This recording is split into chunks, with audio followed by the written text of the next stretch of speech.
በስመ አብ ወወልድ ወመንፈስ ቅዱስ አሐዱ አምላክ አሜን።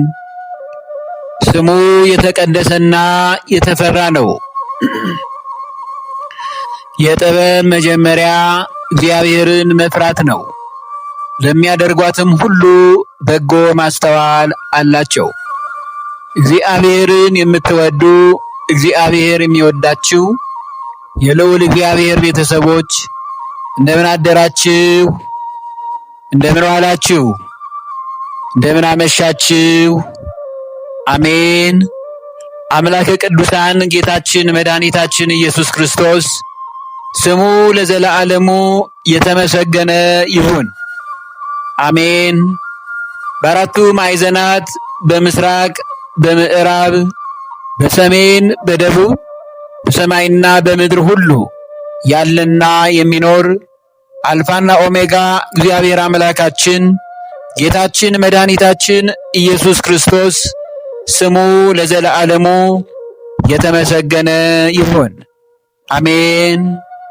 እንደ እግዚአብሔር ቅዱስ ፈቃድ የዕለቱ ትምህርታችን ርዕስ የሚሆነው እንዳትበድል አትቅና በሚለው በነቢየ እግዚአብሔር ቅዱስ ዳዊት የመዝሙር ቅኔ ነው። የርዕሳችን ክፍል የሚገኝበት የመጽሐፍ ቅዱስ ክፍል መዝሙረ ዳዊት ምዕራፍ 36 በቅንፍ 37 ቁጥር 8 ላይ ነው። እንዳትበድል አትቅና። በቅድሚያ ይህንን የትምህርታችን ርዕስ የምንመለከተው ደረጃ በደረጃ ከመጽሐፍ ቅዱስ አንድ በአንድ በመዘርዘር ይሆናል። ማሳሰብ ያለኝ ይህን ትምህርት ቁጥር 1፣ ቁጥር 2፣ ቁጥር 3፣ ቁጥር 4 በሚል በአራት ቁጥሮች የተከፈለ ነው።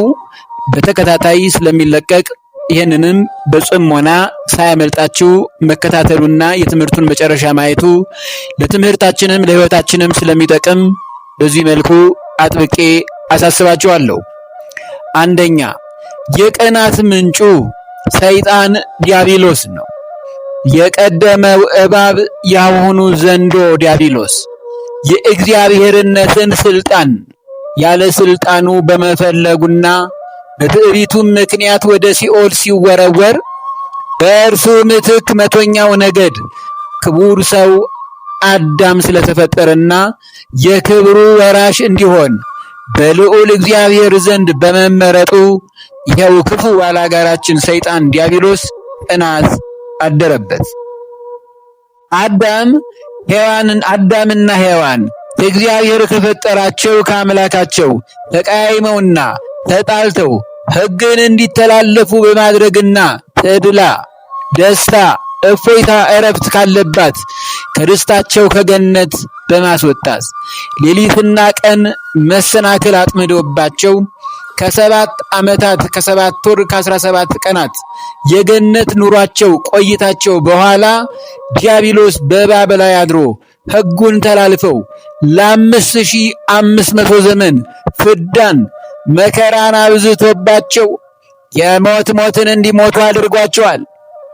ያልተፈቀደላቸውን የዕፀ በለስ ፍሬ ሕግ ተላልፈው ቀጥፈው እንዲበሉ ያደረጋቸው በሙገሳ በሽንገላ ከንፈር በውዳሴ ከንቱም ጭምር ነው። ክርስቲያኖች ሙገሳ አይብዛ፣ ሙገሳን ልንጠላው ይገባል። በመጠኑ መልካም ነው። በሽንገላ ከንፈር እንዳትጠለፉ፣ በውዳሴ ከንቱም ጭምር እንዳትያዙ።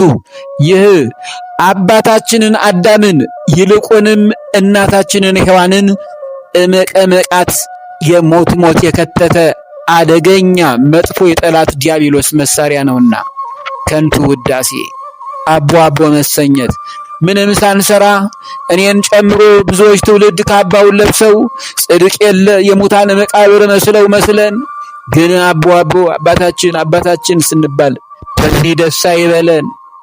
በእውነት እግዚአብሔር በእኛ ውስጥ ተገልጦ እንዲከብር ምግባራችንና ስራችን በእግዚአብሔር ፊት የበራ እንዲሆን በሰው ዘንድ የደመቀ እንዲሆን በምግባርና እግዚአብሔርን በመውደድ እንንቀሳቀስ።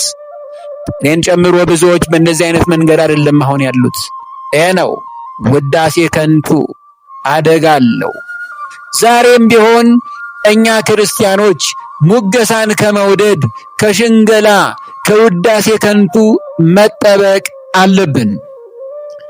እንደው ባጭሩ ይህን ታሪክ ለመረዳት ኦሪት ዘፍጥረት ምዕራፍ 3 ከቁጥር 1 ጀምሮ እስከ 8 እባብም እግዚአብሔር አምላክ ከፈጠረው ከምድር አውሬ ሁሉ ይልቅ ተንኮለኛ ነበረ። ሴቲቱንም በእውኑ እግዚአብሔር ከገነት ዛፍ ሁሉ እንዳትበሉ አዝዟልን አላት። ይሄ ነው እንግዲህ የመጨረሻውም የመጀመሪያው የጥፋት መሳሪያና መሰረቱ። ሴቲቱም ለእባቡ አለችው። ሴቲቱ ከማን ጋር እየተነጋገረች እንደሆነ አልገባትም ነበር ማለት ነው። ሴቲቱ ሔዋን ናት። ለእባቡ አለችው። በእባቧ ላይ አድሮ ያለውን ዲያብሎስን ሚስጥሯን እያወጣባት ነው። ለዚህ ሁሉ ትልቁና ችግሩ መንስኤው ግን ምንድነው? ሚስጥርን ማውጣት ደረጃ የደረሰችው ሙገሳን፣ ክብርን በመሻቷ ነው። በዚህ ምክንያት ውዳሴው ምስጋናው ከተሽጎደጎደልን በኋላ መዘዙና መከራው በኋላ ይመጣል። እሬት እሬት እስኪለን ድረስ መከራ ውስጥ እንገባለን ማለት ነው። በተለይ የቤተ ክርስቲያን አገልጋዮች፣ መምህራን፣ ሰባክያነ ወንጌል እኔን ጨምሮ ከውዳሴ ከንቱ ተጠበቁ። ለስም ለዝና አገልግሎት አታገልግሉ። በሕዝብ ፊት ለመታየት አትሩጡ። ሰዎች እንደዚህ አይነት አገልጋዮች በዝተዋልና ይህ ዋጋውን በምድር ተቀብሏል። እኛ ዋጋችን በሰማይ ነው። የማንጠቅም ባሪያዎች ነን በሉ። አስተምራችሁ ከጨረሳችሁ በኋላ መምህሩ እግዚአብሔር መንፈስ ቅዱስ ነው በሉ ነው ያለው። ለውዳሴ ከንቱ ዝማሬን ሲዘምሩ በሕዝብ ፊት ለመታየት ለመሞገስ ለመወደስ ከሆነ ይቅርብን። መገለጡም አይጠቅምም። መከራው በጣም ከባድ ነውና በገነት ካለው ከዛፍ ፍሬ እንበላለን አለችው። ሚስጥር ነገረችው። ነገር ግን በገነት መካከል ካለው ከዛፉ ፍሬ እግዚአብሔር አለ እንዳትሞቱ ከእርሱ አትብሉ አትንኩትም ተብለናል ብላ በውዳሴ ከንቱ ምክንያት ሔዋን እናታችን ሚስጥር ለዲያብሎስ ነገረችው። ዲያብሎስ እንዳትበድል አትቅና ነው። የቅናት ምንጩ ዲያብሎስ ነው።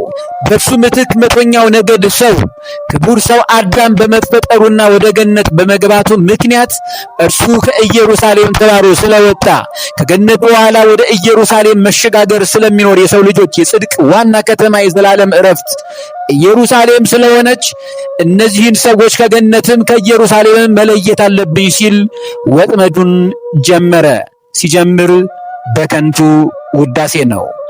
እንዳትበድል አትቅና፣ የጠላት ዲያብሎስን መንገድ ትከተላለህና ነው። የመጀመሪያው የቅናት መሰረቱ ዲያብሎስ ነው። እባብም ለሴቲቱ አለች፣ ሞትን አትሞቱም፣ ከእርሷ በበላችሁ ቀን ግን ዓይኖቻችሁ እንዲከፈቱ እንደ እግዚአብሔርን መልካምንና ክፉን የምታውቁ እንድትሆኑ እግዚአብሔር ስለሚያውቅ ነው እንጂ አትብሉ የተባላችሁት አለና ልቡናዋ ውስጥ እንዲህ አይነቱን ጥርጣሬ ዘራባት። ሴቲቱም ዛፉ ለመብላት ያማረ እንደሆነ ለዓይንም እንደሚያስጎመጅ ለጥበብም መልካም እንደሆነ አየች። ይህ ማየቷ ነው አደጋ ያመጣባት።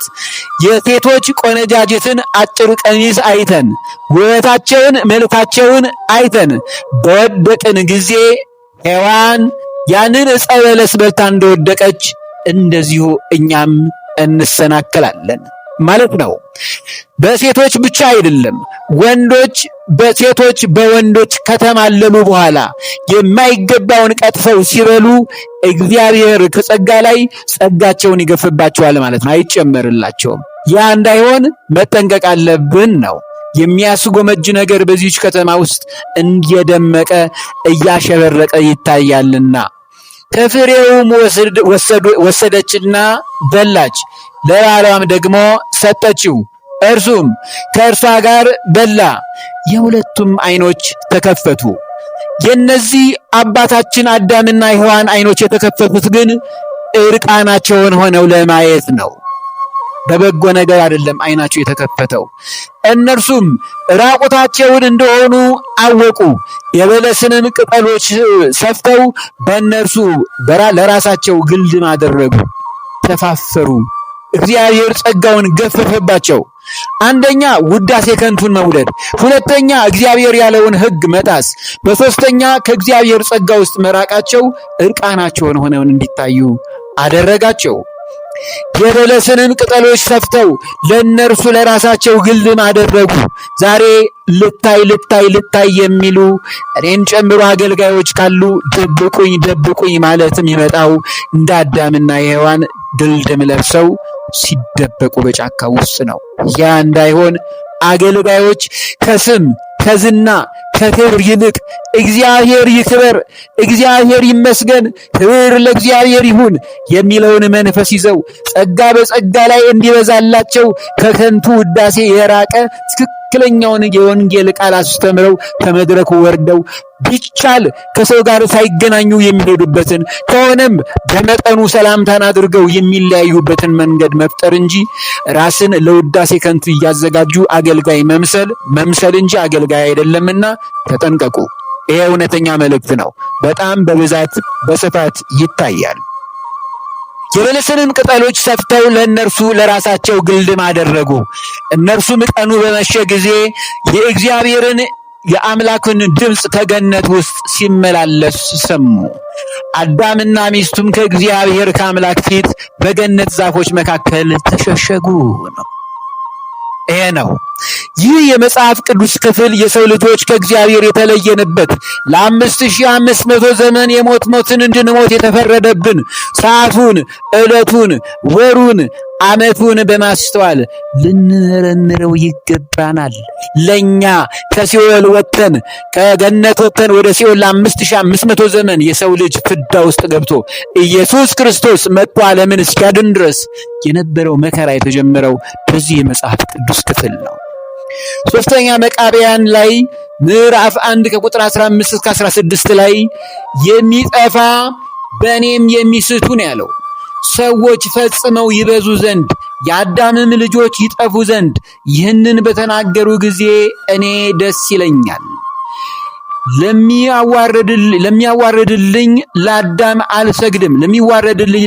አልሰግድም በማለቴ እግዚአብሔር ስለ አባታቸው ስለ አዳም ከማዕረጌ አዋርዶኛልና አለ። ዲያብሎስ እኮ ነው። እኔም በትእዛዜ ጸንተው የሚኖሩ ልጆችን ሁሉ ወደ ጥፋት እወስዳቸዋለሁ ነው ያለው። ስለዚህ ዛሬ መሰናከሉ ግድ ሳይመጣ አይቀርም። ዲያብሎስ እንደሚያገንሳ አንበሳ በዙሪያችን ከቦናል። ይህም ታላቅ ዲያብሎስ ነው። ያሳትኳቸው ሰዎች ከኔ ጋር ወደ ገሃነም ይወርዱ ዘንድ ከፈጠረኝ ከእግዚአብሔር መሐላ አለኝ ነው ያለው። ይህን መሐላ እንስማው። ሶስተኛ መቃብያን ምዕራፍ 1 ቁጥር 21 ላይ እስከ 23 እንዲህ ይላል። እንደወደድክም ያመስግኑ፣ እንደ ሰራዊቶቼና እንደኔም ይሁኑ። እኔን ጠልተህ ከአመድና ከመሬት የተፈጠሩትን ስለወደድካቸው የእኔ ስልጣን ጠፍቷልና አለ ዲያብሎስ። የእነርሳቸው ስልጣን ከፍ ከፍ ብሏልና እንደወደድክ ያመስግኑ። እያዩ ግን እየሰሙ አንተ አስተሃቸዋልና ስራዬን ሳይወዱ ካሳትካቸው እንደ ፈቃድህ እንደ ቃል ይሁንህ ብሎ ጌታዬ ማለልኝ አለ ዲያብሎስ። ይሄ ነው የተባለው። እውነትም ተብሏል። የመጻሕፍቶችን ቃልና ትእዛዜን ትተው ወደ አንተ ከመጡ እኔም ጥፋታቸው አያሳዝነኝም። አንተ ካሳትካቸው በገሃነም እንዳንተ መከራን ይቀበሉ አለኝ። ስለዚህ ጠላት ዲያብሎስ ይህንን ቃል ከእግዚአብሔር ተቀብሏል። እግዚአብሔርም ቅዱሳት መጻሕፍትን አይተን የአባቶቻችንን ፈለግ ተከትለን ዱካቸውን እያየን እንደ ቀደሙት ቅዱሳን አባቶቻችን ከእግዚአብሔር መንገድ ሳንወጣ የጠላት ዲያብሎስ ባሪያ እንዳንሆን ሊያደርጉን ከሚችሉ አንዱ ትልቁ መልእክት እንዳትበድል አትቅና ነው። ይህ ከሆነ ደግሞ ቅናት አጥንትን ያነቅዛል በሚለው መሰረት ከእግዚአብሔር መንገድ ያስወጣናል። ወደፊት ኢትዮጵያውያን በቅናትና በምቀኝነት መንፈስ እንታወቃለን የሚል ስም ከምዕራብ እስከ ምስራቅ ከሰሜን እስከ ደቡብ ተሰጥቶናል። ለምን? ይህንን መልስ ለማግኘት ይህን ትምህርት እዚሁ ላይ ይቆየንና ቁጥር 2 እንደ እግዚአብሔር ቅዱስ ፈቃድ በመጪው ጊዜ ይቀጥላል። ይቆየን።